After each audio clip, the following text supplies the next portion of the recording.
Hello everyone, welcome to my YouTube channel being a best teacher. आज की इस video में हम subject gender school and society का टॉपिक कैरेक्टरिस्टिक्स ऑफ जेंडर के बारे में जानेंगे। देखिए, किसी भी टॉपिक को पढ़ने से पहले इम्पॉर्टेंट है कि हम देख लें एक बार कि उसके क्वेश्चंस एग्जाम में पहले ही कैसे आए हैं। तो जेंडर और कैरेक्टरिस्टिक्स ऑफ जेंडर का जो टॉपिक है ये 16 मार्क्स में भी आपका आ सकता है और 4 मार्क्स में भी आ सकता है। 4 मार्क्स में डायरेक्टली ये क्वेश्चन आएगा, right a short note on characteristics of gender. और अगर ये 16 मार्क्स में आता है तो पहले आपको first part of the question रहेगा व्हाट इज जेंडर, जिसमें आपको मीनिंग ऑफ जेंडर लिखना होगा।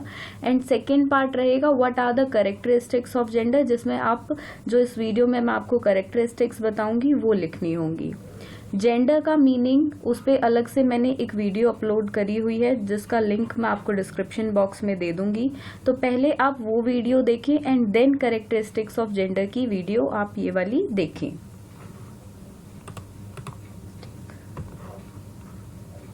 कैरेक्टरिस्टिक्स ऑफ जेंडर, देखिए पहला कैरेक्टरिस्टिक है gender is socially constructed. Gender कोई हमें बाय बर्थ नहीं मिलता है, ये सोसाइटी द्वारा उत्पन्न किया जाता है, सोसाइटी इसे ओरिजिनेट करती है। The roles and responsibilities of man and women are constructed by the society.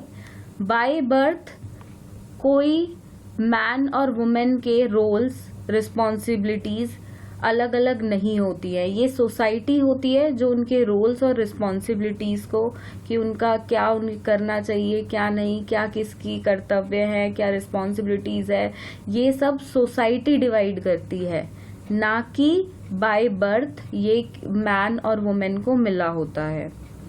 Sexually there is only difference on biologically terms. So physically difference होता है बाय बर्थ और कोई डिफरेंस नहीं होता है। जो ये रोल कि लड़के को ये करना है, लड़की को ये करना है, लड़कियां इस काम ये घर पे रहेंगी, बच्चे को केयर करेंगी, घर का काम करेंगी, लड़के बाहर जाएंगे, बाहर का काम करेंगे, पैसे कमा के लाएंगे, तो ये सोसाइटी ने रूल्स बना दिए हैं, ऐसा बाय बर्थ नहीं है। बाय बर्थ से बायोलॉजिकल डिफरेंस होते हैं, जो आपके फिजिकल बॉडी चेंजेस बॉडी में जो डिफरेंसेस होते हैं वो होते हैं। Every society and culture has its own specific behavior suited to man and woman। तो हर सोसाइटी का एक डिफाइंड बिहेवियर है, एक सेट बिहेवियर है कि लड़के को ये करना है और लड़की को ये करना है। ये कल्चर और सोसाइटी वाइज चेंज होता है हर जगह का। इंडिया का कुछ है तो किसी और कंट्री का कुछ और होगा।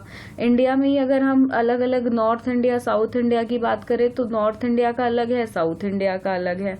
तो ऐसे ही मैन और वुमेन के रोल्स डिवाइडेड होते हैं सोसाइटी वाइज और culture wise. These may change with time due to education and modernization। ये बिल्कुल हम एक्सपीरियंस कर रहे हैं आज के टाइम में कि एजुकेशन के साथ और मॉडर्नाइजेशन जो आ रही है धीरे धीरे, उसके साथ ये चेंज होते जा रहे हैं। ये जो बने हुए हैं रोल एंड रिस्पॉन्सिबिलिटीज मैन और वुमेन की, तो ये चेंज होती जा रही है। आज अगर हम 50 फैमिली उठाएंगे तो उनमें से 10 या 15 लड़कियां हमें कामकाजी मिल जाएंगी जो बाहर जाके काम करती हैं, नौकरी करती हैं और पैसे कमाती हैं, सिर्फ घर पे ही नहीं रहती है। और उनमें से कुछ होती है जो घर की भी रिस्पॉन्सिबिलिटीज नहीं संभालती हैं। अगला है gender shape the rights, roles, responsibilities and relationship. Gender provides a shape in society over rights, roles, responsibilities and relationship। देखिए, जेंडर के बेसिस पे कि एक बंदा लड़का है लड़की है क्या है, उस बेसिस पे बहुत सारे रूल्स एंड रेगुलेशन सोसाइटी बना देती है। उसको अपने आप ही राइट्स और उसके रोल्स रिस्पॉन्सिबिलिटीज सोसाइटी अपने आप प्रोवाइड करा देती है। इसको एग्जाम्पल से समझते हैं कि कैसे। जैसे कि इंडियन सोसाइटी में एक राइट बन गया है, एक हक बन गया है कि बाप की जमीन बेटे को मिलेगी, ना कि वो बेटी को दी जाती है।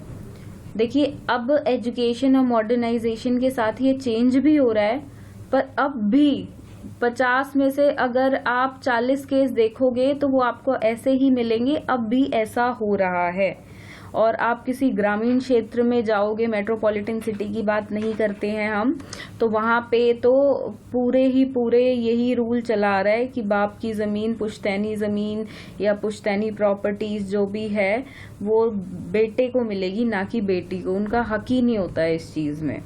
गवर्नमेंट ने ऑल दो रूल्स बनाए हैं, पर जेंडर बेसिस पे ये सोसाइटी ने अपने राइट्स खुद बनाए हुए हैं।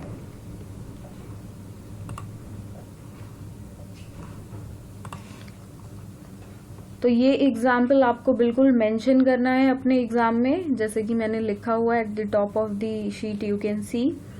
अगला है work division on gender basis. अब देखिए काम जो होता है वो भी जेंडर के बेसिस पे बिल्कुल डिफरेंशिएट किया हुआ है, बांटा हुआ है।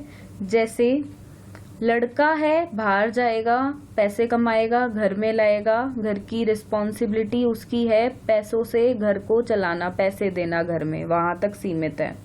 और लड़की की कि वो केयरिंग और नर्चरिंग करेगी। अब वो घर पे रहेगी, वो काम संभालेगी घर के, वो बाहर नहीं जाएगी। ये लड़की की रिस्पॉन्सिबिलिटीज हो जाती है कि वो घर के कामकाज करेगी, सारी हाउस होल्ड एक्टिविटीज। अब ये जेंडर बेसिस पे ही डिवाइडेड है। आज के टाइम में मॉडर्नाइजेशन आ रहा है, एजुकेशन से चेंज भी हो रहा है, पर फिर भी आप ये पाएंगे कि लड़कियां बिल्कुल कामकाजी होती हैं, फिर भी घर पे आके काम करती हैं। घर की रिस्पॉन्सिबिलिटीज एक तरह से अब भी लड़कियों के ही सर पे पड़ी हुई है। तो ये कुछ सोसाइटी ने बना दिए हैं, ऐसा कुछ जो रूल्स हैं, रेगुलेशंस हैं, ये कोई बाय बर्थ नहीं मिलते हैं, ये जेंडर बेसिस पे सोसाइटी ने डिवाइड किया है। देखिए जो टर्म जेंडर है, हम पढ़ रहे हैं कैरेक्टरिस्टिक्स ऑफ जेंडर, जेंडर को बनाया ही सोसाइटी ने है। जेंडर वर्ड सोसाइटी से ही रिलेटेड है, जो मैन और वुमेन के रोल्स, रिस्पॉन्सिबिलिटीज या कुछ भी उनमें जो चीज अलग कर दी है सोसाइटी ने, ऐसा कोई बाय बर्थ नहीं मिला है। तो उनमें से एक ये था work division on gender basis.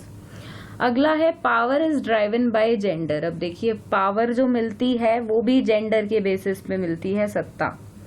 अब वो चाहे घर में कह लो या आप सोसाइटी वाइज देख लो, पंचायत वगैरह के देख ले, या पॉलिटिकली हम देख लें, तो ये तीनों सिनारियोज में हम देख सकते हैं। अब घर की अगर बात की जाए तो घर में मैन होता है, उसकी रिस्पॉन्सिबिलिटीज होती है, वही फैमिली में डिसीजन मेकर होता है, वही सारा कि हाँ कुछ करना है घर में, कुछ लेना है, सारा वो फैमिली का कौन देखता है, ये मेन की जिम्मेदारी हो जाती है। औरतों को आज भी ये हक नहीं दिया जाता कि वो कुछ अगर करना है, कुछ प्रॉपर्टी सेल आउट करनी है, कुछ उसके कोई फ्लैट लेना है, कुछ लेना है, तो वो अकेले फैसला ले ले। उसमें हमेशा एक मैन का रोल, एक आदमी का रोल हर फैमिली में बहुत वही आखिरी डिसीजन माना जाता है।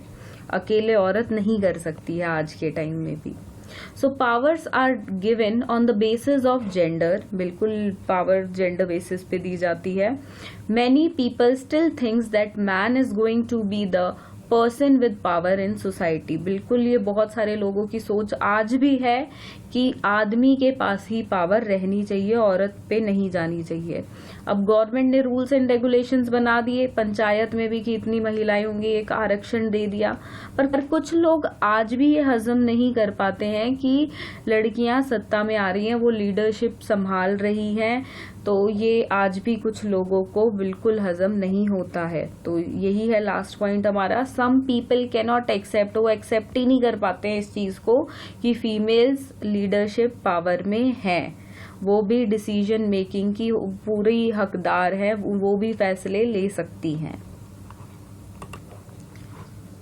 अगला है gender roles and norms can change over time. अब देखिए जेंडर के जो रोल्स होते हैं या नॉर्म्स होते हैं वो चेंज हो जाते हैं ओवर टाइम। जैसा कि मैं आपको स्टार्टिंग से बता रही हूँ कि ड्यू टू मॉडर्नाइजेशन और एजुकेशन अब चेंज होते जा रहे हैं।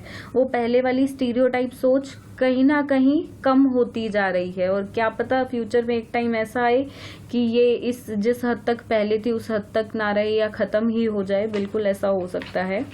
Gender roles and norms changes with time, बिल्कुल चेंज होता है टाइम के साथ। एग्जाम्पल है, in some societies female don't use to work outside the house earlier but they work as teacher, doctor, etc. These days this change came over time. तो पहले के time में लड़कियां बिल्कुल घर से बाहर नहीं जाती थी, कोई कमाती धमाती नहीं थी, वो उनका काम होता था सिर्फ घर पे रहना, घर के काम करना, बच्चों को संभालना। पर वो आज चेंज हो रहा है मॉडर्नाइजेशन और एजुकेशन के कारण।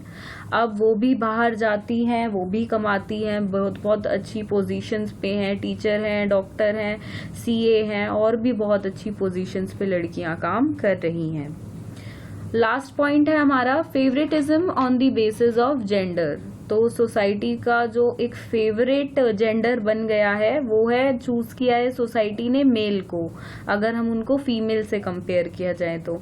इसमें बहुत अच्छा एग्जाम्पल है ये, आपने हमेशा अक्सर बहुत सारी फैमिलीज में देखा होगा, मे बी आपकी फैमिली में ना होता हो, कि लड़कों को पहले खाना दिया जाता है और फिर उस घर की लड़कियां खाना खाती हैं। और कुछ सोसाइटीज में लड़कों को ज्यादा पोषण खाने का दिया जाता है। अगर आप विलेज वगैरह में जाके देखोगे, बिल्कुल ही जो ग्रामीण क्षेत्र हैं, तो वहां पे लड़के ज्यादा खाना खाते हैं और लड़कियों को कम खाना मिलता है कि उनको तो घर पे ही रहना है, ज्यादा काम नहीं करना है। लड़का बाहर जाएगा, उसको पावर चाहिए, मस्कुलर पावर चाहिए, बॉडी पावर चाहिए, तो इसलिए उसको ज्यादा खाना दिया जाता है। देखिए अब ये मॉडर्नाइजेशन और एजुकेशन के साथ ओवर टाइम बिल्कुल चेंज हो रहा है, बट आज भी बहुत सारे हिस्सों में ऐसा होता है। तो यही थे कुछ कैरेक्टरिस्टिक्स ऑफ जेंडर। आप सारे 6 ना लिखना चाहें तो एटलीस्ट 5 तो लिखें ही लिखें। आप सिर्फ इनकी हेडिंग्स आपको अपने दिमाग में डालनी है, रेस्ट आप एक्सप्लेनेशन और जो भी एग्जाम्पल आपके माइंड में पिक हो वो आप खुद से लिखें। होप सो आपको वीडियो पसंद आया होगा। प्लीज़ मेरे चैनल को सब्सक्राइब कर दें और इस वीडियो को लाइक कर दें। Thank you.